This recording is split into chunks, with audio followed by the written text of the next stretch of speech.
ಮೊದಲಿಗೆ ಸ್ವಾಗತವನ್ನು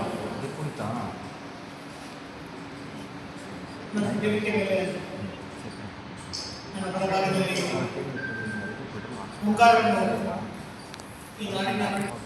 ಈ ನಾಡಿದ್ದು 3 ಕೃತಿಗಳು ಬಿಡುಗಡೆ ಆಗ್ತಾ ಇದೆ. ಪ್ರಕಾಶಕರು ಕೂಡ ಮುಂಗಾರನ್ನು ನನ್ನ ಎಡಭಾಗದಲ್ಲಿ ರಾಜಪ್ಪ ಅಂತೇಳಿ TVS ಕಾರ್ಖಾನೆಯಲ್ಲಿ ಕಾರ್ಮಿಕರಾಗಿ ಕೆಲಸವನ್ನು ಮಾಡ್ತಾ ಇದ್ದಾರೆ. ಅವರು 3 ಕೃತಿಗಳನ್ನು ರಚನೆ ಮಾಡಿದಂಥ ಕರ್ತೃಗಳು ಮತ್ತು ಅವರ ಪಕ್ಕದಲ್ಲಿರುವುದು ನಮ್ಮ ರಾಜಪ್ಪನವರ ತಾಯಿಯವರು ಈ ಕಾರ್ಯಕ್ರಮದಲ್ಲಿ ನಮ್ಮ ಜೊತೆಗಿದ್ದಾರೆ.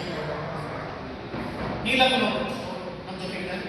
ಮತ್ತು ನಮ್ಮ ಬಲಭಾಗದಲ್ಲಿ ಮಂಜೂರವರು, ಅವರು ಕೂಡ TVS ಕಾರ್ಖಾನೆಯಲ್ಲಿ ಕೆಲಸವನ್ನು ಮಾಡ್ತಾ ಇರುವುದು. ಬಂಧುಗಳೇ, ಕನ್ನಡ ಸಾಹಿತ್ಯ ಕಲಾಕೂಟ ಮತ್ತು ಜಯಂತಿ ಪ್ರಕಾಶನ ಈ 2 ಸಂಸ್ಥೆಗಳು ಜೊತೆಗೂಡಿ MS ರಾಜಪ್ಪನವರ ಸಾರ್ಥಿಯ ಸಂಸ್ಕೃತಿ, ಸಾರ್ಥಿಯ ಸಾಕ್ಷಾತ್ಕಾರ ಮತ್ತು ಸಾರ್ಥಿಯ ಕನ್ನಡಕ್ಕೆ ಸಾಧಕರು ಎನ್ನುವ 3 ಮಹತ್ವದ ಕೃತಿಗಳ ಲೋಕಾರ್ಪಣೆ ಸಮಾರಂಭವನ್ನು ಹಮ್ಮಿಕೊಂಡಿದೆ. ಈಗಾಗಲೇ ಹೇಳಿದ ಹಾಗೆ ರಾಜಪ್ಪನವರು ಮೂಲತಃ ದಾವಣಗೆರೆ ಜಿಲ್ಲೆಯ ಹರಿಹರ ತಾಲೂಕಿನ ಸಾರ್ಥಿ ಗ್ರಾಮದವರು. ಪ್ರಸ್ತುತ ಮೈಸೂರಿನ ಹೆಸರಾದ ದ್ವಿಚಕ್ರ ವಾಹನ ತಯಾರಿಕಾ ಸಂಸ್ಥೆಯಾಗಿರುವಂಥ TVS ಮೋಟಾರ್ ಕಂಪನಿಯಲ್ಲಿ 21 ವರ್ಷಗಳಿಂದ ಕಾಯಂ ಉದ್ಯೋಗಿಯಾಗಿ ಕಾರ್ಯವನ್ನು ನಿರ್ವಹಣೆ ಮಾಡ್ತಾ ಇದ್ದಾರೆ. ಅದರ ಜೊತೆಗೆ ಕನ್ನಡ ಸಾಹಿತ್ಯದ ಬಗ್ಗೆ ಒಲವನ್ನು ಇರಿಸಿಕೊಂಡು ಕವನ, ಪ್ರಬಂಧ ಮತ್ತು ಕಿರುಕಥೆ ಹೀಗೆ ಅನೇಕ ಸಾಹಿತ್ಯಿಕವಾಗಿ ಕೃತಿಗಳನ್ನು ರಚನೆ ಮಾಡಿದಂಥವರು ನಮ್ಮ ರಾಜಪ್ಪನವರು. ಜೊತೆಗೆ ಅನೇಕ ಸಾಂಸ್ಕೃತಿಕ ಕಾರ್ಯಕ್ರಮಗಳನ್ನು ಕೂಡ ನಡೆಸೋದು ಅವರು ಪ್ರವೃತ್ತಿಯಾಗಿ ಮಾಡಿಕೊಂಡು ಬಂದಿದ್ದಾರೆ. ಈಗ ಹಿಂದೆ 2018ರಲ್ಲಿ ಅವರ ಪ್ರಥಮ ಕವನ ಸಂಕಲನ ಸಾಹಿತ್ಯ ಅಂತರಾಳ ಎನ್ನುವ ಕೃತಿ ಕೂಡ ಲೋಕಾರ್ಪಣೆಯಾಗಿತ್ತು. ಅದನ್ನು ಓಂಕಾರಪ್ಪನವರೇ ಪ್ರಕಾಶನ ಮಾಡಿದರು. ಮತ್ತು ಅವರ ಗುರುಗಳಾಗಿರುವಂಥ ಶ್ರೀಮತಿ ಕವಯತ್ರಿ ಕೆಂಪ ಶಿವಣ್ಣವರ ಮಾರ್ಗದರ್ಶನದಲ್ಲಿ ಆ ಕಾರ್ಯಕ್ರಮ ನಡೆಯಿತು. ಈಗ ಇನ್ನು ನಾಳಿದ್ದು ಭಾನುವಾರ 23ನೇ ತಾರೀಕು 3 ಕೃತಿಗಳ ಬಿಡುಗಡೆಯನ್ನು ನಮ್ಮ ಶಿವರಾತ್ರಿ ರಾಜೇಂದ್ರ ಭವನದಲ್ಲಿ ಹಮ್ಮಿಕೊಳ್ಳಲಾಗಿದೆ.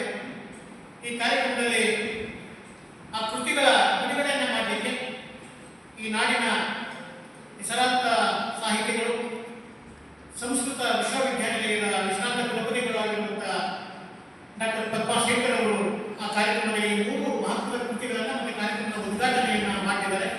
ಈ ಕಾರ್ಯಕ್ರಮದ ಅಧ್ಯಕ್ಷತೆಯನ್ನು ನಟರಾಜ ಶಿಕ್ಷಣ ಸಂಸ್ಥೆಯ ವಿಶೇಷಾಧಿಕಾರಿಗಳು ಮತ್ತು ವಿಶ್ರಾಂತ ಸಂಸ್ಕೃತ ಪ್ರಾಧ್ಯಾಪಕರಾಗಿರುವಂಥ ಡಾಕ್ಟರ್ ಎಸ್ ಶಿವರಾಜಪ್ಪನವರು ಆ ಕಾರ್ಯಕ್ರಮದ ಅಧ್ಯಕ್ಷತೆಯನ್ನು ವಹಿಸ್ತಾ ಇದ್ದಾರೆ. ಈ ಕಾರ್ಯಕ್ರಮದಲ್ಲಿ ಪ್ರಾಸ್ತಾವಿಕ ಮಾತುಗಳನ್ನು ನಾನೇ ಮಾತನಾಡಿದ್ದೇನೆ. ಮತ್ತು ಕೃತಿಗಳನ್ನು ಕುರಿತು 3 ವಿದ್ವಾಂಸರು 3 ಕೃತಿಗಳನ್ನು ಕುರಿತು ಆ ಕೃತಿಯ ಒಳವರಗಳನ್ನು ಹೇಳಿದ್ದಾರೆ. ಸಾಹಿತ್ಯ ಸಂಪ್ರೀತಿ ಎನ್ನುವ ಕೃತಿಯನ್ನು ಕುರಿತು ನಮ್ಮ ಜೈನ್ ಮಹಾವಿದ್ಯಾಪೀಠದ ಪ್ರಕಟಣೆ ವಿಭಾಗದ ನಿರ್ದೇಶಕರು, ವಿಶ್ರಾಂತ ಪ್ರಾಧ್ಯಾಪಕರು ಮತ್ತು ಶಿಕ್ಷಣ ಇಲಾಖೆಯಲ್ಲಿ ಜಂಟಿ ನಿರ್ದೇಶಕರಾಗಿದ್ದಂಥ ಪ್ರೊಫೆಸರ್ ಮೊಹಮ್ಮದ ಮಲ್ಲಿಕಾರ್ಜುನ್ ಅವರು ಸಾಹಿತ್ಯ ಸಂಪ್ರೀತಿ ಎನ್ನುವ ಕೃತಿಯನ್ನು ಕುರಿತು ಮಾತನಾಡಿದ್ದಾರೆ. ಮತ್ತು ಮತ್ತೊಂದು ಕೃತಿ ಸಾಹಿತ್ಯ ಸಾಕ್ಷಾತ್ಕಾರ ಎನ್ನುವ ಪ್ರಬಂಧ ಸಂಕಲನವನ್ನು ಕುರಿತು ಸಂತ ಜೋಸೆಫ್ಪುರ ಕೇಂದ್ರೀಯ ಶಾಲೆಯ ವಿಜಯನಗರದ ಶಿಕ್ಷಕರಾಗಿ ಮತ್ತು ಸಾಹಿತಿಗಳು ಮತ್ತು ಹಾಡುಗಾರರು ಆಗಿರುವಂಥ ಬಾಗಡೆ ಮಹೇಶ್ ಅವರು ಆ ಕೃತಿಯನ್ನು ಕುರಿತು ಮಾತನಾಡಿದ್ದಾರೆ. ಮತ್ತೊಂದು ಕೃತಿ ಸಾಹಿತ್ಯ ಕನ್ನಡಿ ಸಾಧಕರು ಎನ್ನುವಂತಹ ಕವನ ಸಂಕಲನ ಅದನ್ನು ಕುರಿತು ಕವಿಯತ್ರಿ ಹಾಗೂ ಸಂಘಟಕರಾಗಿರುವಂತಹ ಶ್ರೀಮತಿ ಎ ಹೇಮಮಾಲಿನಿ ಅವರು ಆ ಕೃತಿಯನ್ನು ಕುರಿತು ಮಾತನಾಡಿದ್ದಾರೆ. ಮತ್ತು ಮುಖ್ಯ ಅತಿಥಿಗಳಾಗಿ ನಾಟಕ ರಚನೆಕಾರರಾಗಿರುವಂತಹ ಸಾರಥಿ ಗ್ರಾಮದವರಾದ ಶ್ರೀ TR ವೇಣುಗೋಪಾಲ್ ಅವರು ಮತ್ತು ರುದ್ರಪ್ಪ ವೈ ಸಾರಥಿಯವರು, ಅವರು ಸರ್ಕಾರಿ ಪ್ರೌಢಶಾಲೆ ಕೆಂಚಗಾರನಹಳ್ಳಿಯ ಸಹ ಶಿಕ್ಷಕರು, ಅವರು ಈ ಕಾರ್ಯಕ್ರಮದಲ್ಲಿ ಮುಖ್ಯ ಅತಿಥಿಗಳಾಗಿದ್ದಾರೆ. ಓಂಕಾರಪ್ಪನವರು ಆ ಕಾರ್ಯಕ್ರಮದಲ್ಲಿ ಉಪಸ್ಥಿತರಿರ್ತಾರೆ. ಕಾರ್ಯಕ್ರಮದ ನಂತರ ಎಲ್ಲರಿಗೂ ಕೂಡ ಊಟದ ವ್ಯವಸ್ಥೆಯನ್ನು ಕೂಡ ಮಾಡಿದ್ದೇವೆ. ಈ 3 ಕೃತಿಗಳ ಬಿಡುಗಡೆ ಕಾರ್ಯಕ್ರಮವನ್ನು ದಯಮಾಡಿ ತಮ್ಮ ಮಾಧ್ಯಮಗಳಲ್ಲಿ ಹೆಚ್ಚಿನ ರೀತಿಯಲ್ಲಿ ಪ್ರಚಾರವನ್ನು ಕೊಟ್ಟು ಹೆಚ್ಚಿನ ರೀತಿಯಲ್ಲಿ ಸಾಹಿತ್ಯಾಸಕ್ತರು, ಕನ್ನಡಾಭಿಮಾನಿಗಳು ಆ ಕಾರ್ಯಕ್ರಮಕ್ಕೆ ಬರೋದಕ್ಕೆ ಅವಕಾಶವನ್ನು ಮಾಡಿಕೊಡಬೇಕು ಅಂತ ನಮ್ಮಲ್ಲಿ ಪ್ರಾರ್ಥನೆಯನ್ನು ಮಾಡ್ತಾ, ಅದರಲ್ಲಿ ವಿಶೇಷವಾಗಿ ನಮ್ಮ MS ರಾಜಪ್ಪನವರು ಅವರು ಯಾವುದೇ ರೀತಿಯ ಪ್ರಾಧ್ಯಾಪಕರಲ್ಲ, ಯಾವುದೇ ಉಪನ್ಯಾಸಕರಲ್ಲ, ಒಬ್ಬ ಕಾರ್ಖಾನೆಯ ಒಬ್ಬ ಕಾರ್ಮಿಕನಾಗಿದ್ದುಕೊಂಡು ಸಾಹಿತ್ಯದ ಬಗ್ಗೆ ಬಲವನ್ನು ಪ್ರೀತಿಯನ್ನು ಇರಿಸಿಕೊಂಡು ಈಗಾಗಲೇ ಒಟ್ಟು 4 ಕೃತಿಗಳನ್ನು ರಚನೆ ಮಾಡಿದ್ದಾರೆ. ಅದರಲ್ಲಿ 3 ಕೃತಿಗಳ ಬಿಡುಗಡೆಯನ್ನು ನಾವು ನಾಡಿದ್ದು ಭಾನುವಾರ ಮಾಡ್ತಾ ಇದ್ದೇವೆ. ಮತ್ತು ಸರಳ ಸಜ್ಜನಿಕೆ ಮತ್ತು ಗ್ರಾಮಾಂತರ ಪ್ರದೇಶದ ಚಿಂತನೆಗಳನ್ನು ಇಟ್ಟುಕೊಂಡು ಅವರು ಕಾವ್ಯವನ್ನ, ಪ್ರಬಂಧವನ್ನ, ಕಿರುಕಥೆಗಳನ್ನ ರಚನೆ ಮಾಡಿದ್ದಾರೆ. ಬಹಳ ಏನು ಮುಂದಿನ ದಿನಗಳಲ್ಲಿ ಭರವಸೆ ಇಡಬಹುದಾದಂಥ ಸಾಹಿತ್ಯದ ಮನೋಭಾವನೆ ಉಳ್ಳಂಥ, ವ್ಯಕ್ತಿತ್ವ ಉಳ್ಳಂಥ ರಾಜಪ್ಪನವರ ಈ 3 ಕೃತಿಗಳನ್ನ ನಮ್ಮ ಕನ್ನಡ ಸಾಹಿತ್ಯ ಕಲಾಕೂಟ ಮತ್ತು ಜಯಂತಿ ಪ್ರಕಾಶನ ಸೇವೆ ಮಾಡ್ತಾ ಇದ್ದೇವೆ. ಈಗಾಗಲೇ ಕನ್ನಡ ಸಾಹಿತ್ಯ ಕಲಾಕೂಟ ಕಳೆದ 3 ದಶಕಗಳಿಂದಲೂ ಕೂಡ ನಿರಂತರವಾಗಿ ಕನ್ನಡದ ಕಾರ್ಯಕ್ರಮಗಳನ್ನ ಮೈಸೂರು ನಗರದಲ್ಲಿ ಮಾಡ್ಕೊಂಡು ಬರ್ತಾ ಇದೆ. ಅನೇಕ ಈ ರೀತಿಯ ಉದ್ಯೋಗಕರು ಮತ್ತೆ ವಿದ್ವಾಂಸರ ಅವರ ಕೃತಿಗಳನ್ನ ಬಿಡುಗಡೆ ಮಾಡೋದ್ರ ಮೂಲಕ, ಅನೇಕ ವಿಚಾರ ಸಂಕಿರಣಗಳನ್ನು ಹಮ್ಮಿಕೊಳ್ಳೋದ್ರ ಮೂಲಕ, ಮತ್ತೆ ಕನ್ನಡ ಪರವಾದಂತಹ ಹೋರಾಟಗಳನ್ನ ನಿರಂತರವಾಗಿ ಮಾಡೋದ್ರ ಮೂಲಕ ಕನ್ನಡ ಸಾಹಿತ್ಯ ಕಲಾಕೂಟ ಮೈಸೂರಿನಲ್ಲಿ ಎಲ್ಲರ ಮನೆ ಮಾತೆಗಳು ನಮಗೆಲ್ಲ ತಿಳಿದಿರುವಂತಹ ವಿಚಾರ ಕಳೆದ 3 ದಶಕಗಳಿಂದ ಕೂಡ ನಿರಂತರವಾಗಿ ಕೆಲಸವನ್ನು ಮಾಡ್ಕೊಂಡು ಬರ್ತಾ ಇದೆ. ನಮ್ಮ ಜಯಂತಿ ಪ್ರಕಾಶನವೂ ಕೂಡ ನಮ್ಮ ಓಂಕಾರಪ್ಪನವರ ಮಾಲೀಕತ್ವದಲ್ಲಿ ಅನೇಕ ಮೌಲಿಕವಾದ ಕೃತಿಗಳನ್ನ ಕನ್ನಡ ಸಾಂಸ್ಕೃತಿಕ ಮಾಡಿದೆ. ಅನೇಕ ಕೃತಿಗಳು ಕೂಡ ಅವು ಕೇಂದ್ರ ಮತ್ತೆ ರಾಜ್ಯ ಸಾಹಿತ್ಯ ಅಕಾಡೆಮಿಯ ಪ್ರಶಸ್ತಿಯನ್ನು ಕೂಡ ಪಡ್ಕೊಂಡಿರೋದವರ ಪ್ರಕಾಶನದ ಹೆಮ್ಮೆ. ನಾನು ಟಿವಿಎಸ್ ಕಂಪನಿಯಲ್ಲಿ 21 ವರ್ಷದಿಂದ ಉದ್ಯೋಗಿಯಲ್ಲಿ ಕಾರ್ಯವನ್ನು ನಿರ್ವಹಿಸ್ತಾ ಇದ್ದೇನೆ. ಜೊತೆಗೆ ಬಿಡುವಿನಲ್ಲಿ ಸಮಯದ ಸದುಪಯೋಗವನ್ನು ಪಡ್ಕೊಂಡು ಸಾಹಿತ್ಯದ ವಿವಿಧ ಕ್ಷೇತ್ರಗಳಲ್ಲಿ ಒಂದಾದಂತಹ ವಿವಿಧ ಪ್ರಕಾರಗಳಲ್ಲಿ ಒಂದಾದಂತಹ ಕಾವ್ಯಕ್ಕೆ ಮನಸ್ಸೊತ್ತು ಕವಿತೆಗಳನ್ನ ಬರೆಯಲು ಆರಂಭ ಮಾಡಿದೆ. ಪ್ರಪ್ರಥಮವಾಗಿ ನನಗೆ ಕವಿತೆ ಬರೆಯುವಾಗ ಸ್ಫೂರ್ತಿ ನೀಡಿದವರು ನನ್ನ ರೋಮೆಟ್ಸ್ ಆದಂತಹ ಮಂಜುನಾಥ್ ಹಾಗೂ ಕೆ.ವಿ. ಕೃಷ್ಣಪ್ಪ ಹಾಗೂ ರಂಗಸ್ವಾಮಿ ಸಂಜಯ್ ಕಿತ್ತೂರಿಯವರು.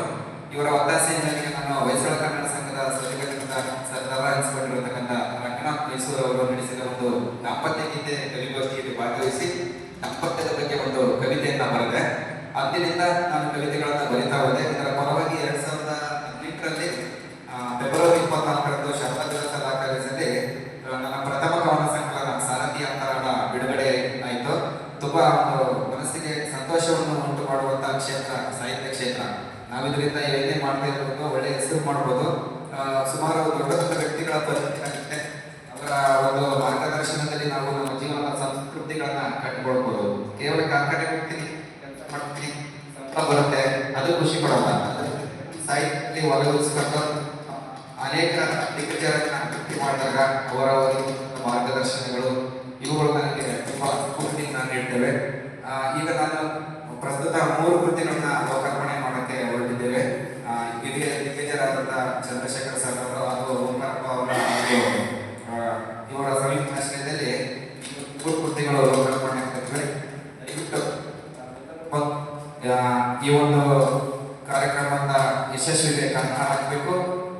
ನನ್ನ ಎಲ್ಲ ಕೃತಿಗಳನ್ನ ಹೆಚ್ಚಿನ ರೀತಿಯಲ್ಲಿ ನೀವು ಪ್ರಚಾರ ಮಾಡಿ ಒಂದು ಒಳ್ಳೆಯ ಸಾಹಿತ್ಯ ಕ್ಷೇತ್ರದಲ್ಲಿ, ಸಾಹಿತ್ಯ ಕೃಷಿಯಲ್ಲಿ ಮುಂದುವರಿಯಲು ನನಗೆ ಅವಕಾಶವನ್ನು ಮಾಡಿಕೊಡ್ಬೇಕು ಅಂತೇಳಿ ನಾನು ಈ ಮೂಲಕ ಎಲ್ಲ ಮಾಧ್ಯಮ